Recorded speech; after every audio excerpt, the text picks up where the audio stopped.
Ta-da! What's happening out there in YouTube land? All my friends out there, it's yours truly, Rockin' Dave, the real deal, North Fort Myers, Southwest Florida. And we are recording on our new Zoom Q8 camera.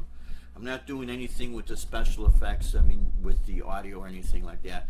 I have the guitar effect going through the Digitech Jam in stereo going into the inputs, and I'm also combined in using the microphone on top, so that's how you could hear yours truly speak. Now, this is going to be expanding on the previous lesson we did with ear training, and it's a very basic way of doing this. I don't want to complicate anybody, because there's no point in trying to complicate anybody. So that's why I use just real basic chords. But it's the G major, D major, and the C add 9. So it's looking like the G, except these two fingers come down. Now, as I play this G major chord, I'm also fretting the D note on the 3rd fret B string. So usually people play G like this. Pinky ain't doing anything, where you have an open B. But in this case, I'm actually adding the D there. So, without any further ado, and then when I go into my D chord, my 3rd finger is set up to play that D within the D major chord, and my 3rd finger stays there to come down to play the C add 9.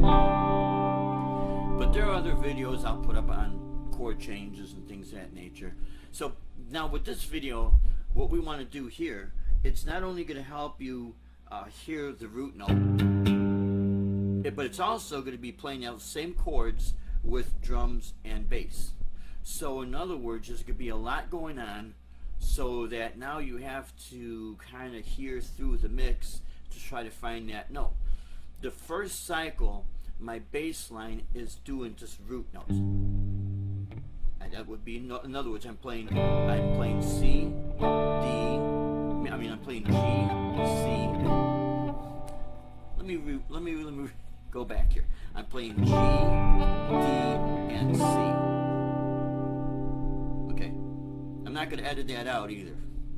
So it's G, D, and C. So my root note, which you can hear the bass, on the first cycle, it's going to play G, D, and C, and I will add the 5th and root, 5th and octave, and then the second cycle, it's going to be G, D, and G, which is your root, 5th and octave, to the D, root, 5th and octave, and then to the C.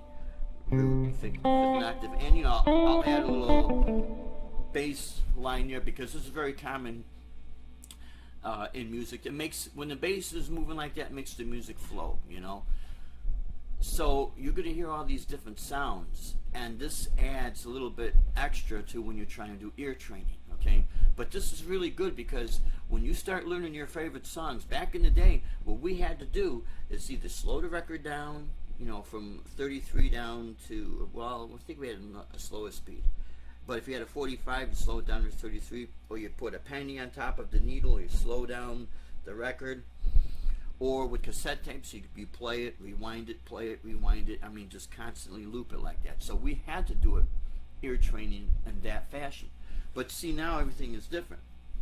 But people still ask, okay, Dave, how do you know what to put to a melody, a chord progression? What melodies do you know? How could you hear all this?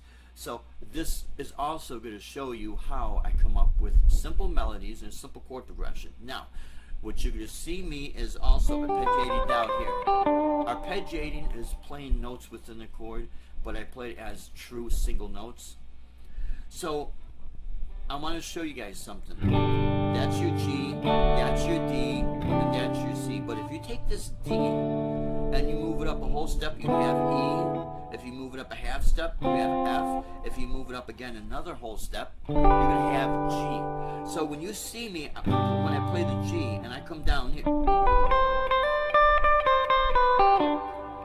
if you do the chord like this, that's G. And I go back, that's F, that's E, and then watch this. That's D, but since we're playing open, we don't have to have our finger there. That's a different subject for a different time. So let me go on with the chord progression, okay? So again, here's the chords.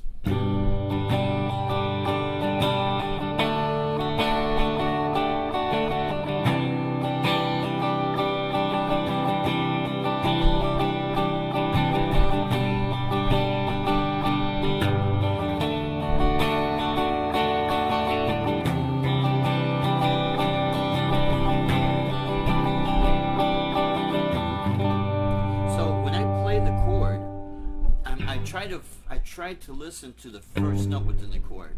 It would be like this. So it would be G, D, C.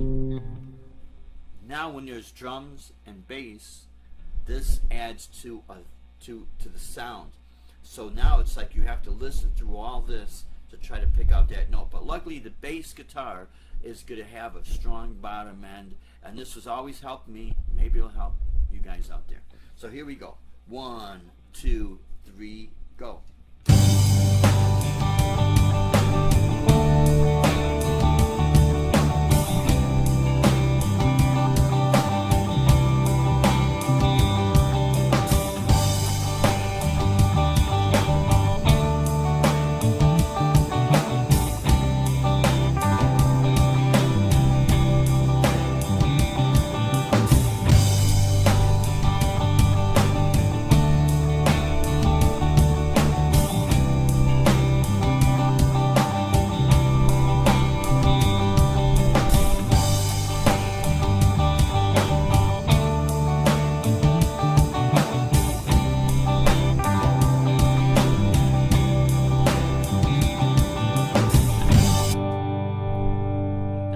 That's going on there.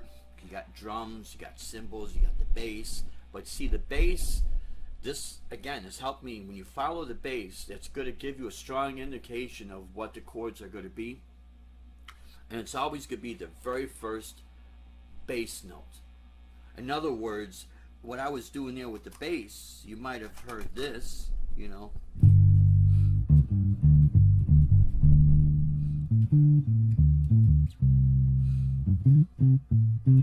It's a lot going on, but the very first note is G,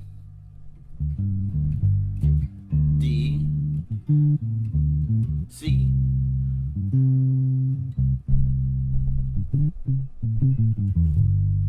So hopefully that does not confuse you. Now, let's go ahead and come up with a melody to that, because what I want this video to do is also give you an idea of how I come up with melodies and solos with, you know, when I have to be put on the spot or whatever. It's a good way of learning how to do this. And when, you know, usually when people are taught how to play solos, they play scales. Everyone is taught to play the blues scale, and then they're taught, well, let's learn chords up here. Now I just picked these chords because they do get used a lot in a lot of pop music and rock music. So it's just, again, it's a basic foundation here.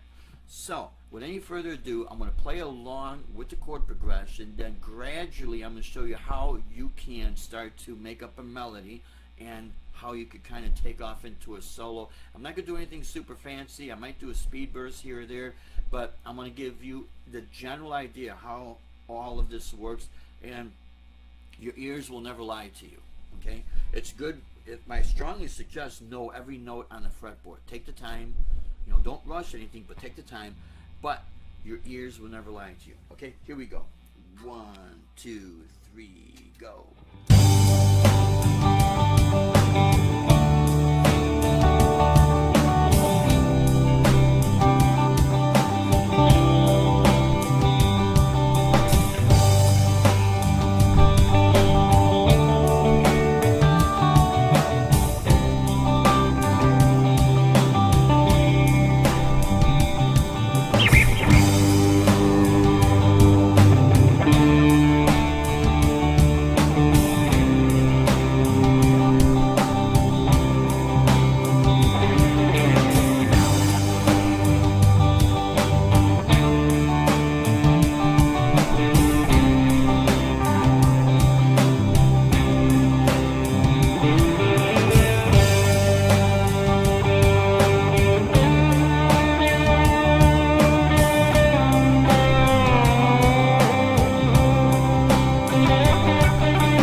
Okay, so you could see how you could just branch off, and it's just 3 chords, and it's not a whole lot of shredding or anything like that, but it gives you an idea of what you could do if you're very creative. You know, it doesn't matter how fast or how fancy you play, it has to fit whatever the chord progression is. And being able to have that ability has helped me a lot, because I've been in situations where I've been outside of my comfort zone, and actually that type of chord progression would always be a little outside my my comfort zone, because of playing the classical and the flamenco and the jazz fusion and the rock and metal, you know, and the blues rock.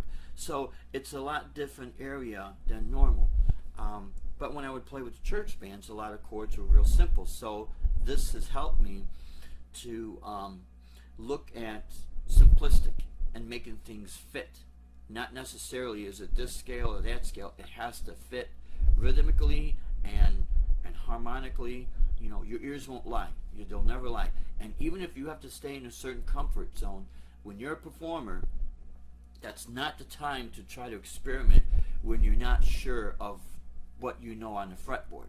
There's nothing wrong with being in that comfort zone and getting the job done, because when you try to step out too far outside of your comfort zone, and if it's clinking and clunking all over the place, you're going to know it. And then if you draw attention to the mistakes, then now everyone knows it, you know. So always take things in steps that you can handle. There is no race. Music, like anything else that you learn, is a lifetime achievement. You know, it's a lifelong journey, and sometimes the journey is just as much fun as getting to the destination. Remember, everything's a gift from God. That's how I look at everything, and maybe that's how I was able to be blessed to play the way that I'm able to play and be able to do the things I'm able to do. Doesn't mean I'm better than anybody. It just means I recognize that. That's all. So leave a comment.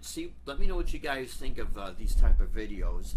The gear I'm using, besides the Ibanez guitar, Old Faithful, is the simple Digitech RP360 XP. Ran into the Digitech Jamman stereo. The drums and the bass is coming from the Digitech, and the bass is actually a sub-octave. I'll tell you, it's the only effect unit that's on the market that I've seen that's able to get that type of a low bass, other than the Roland guitar synthesizer, whether it's the GR33 or the GR55, which we have them both. But you do need to pick up, and you do need the 13-pin cord. This you don't. Just plug right in. So anyways, my friends, I hope this has been very helpful, and we will be doing more of these videos. I probably will have to go to doing videos on Sunday, because my time is starting to get more and more tight, and I do not want to cheat people out on anything.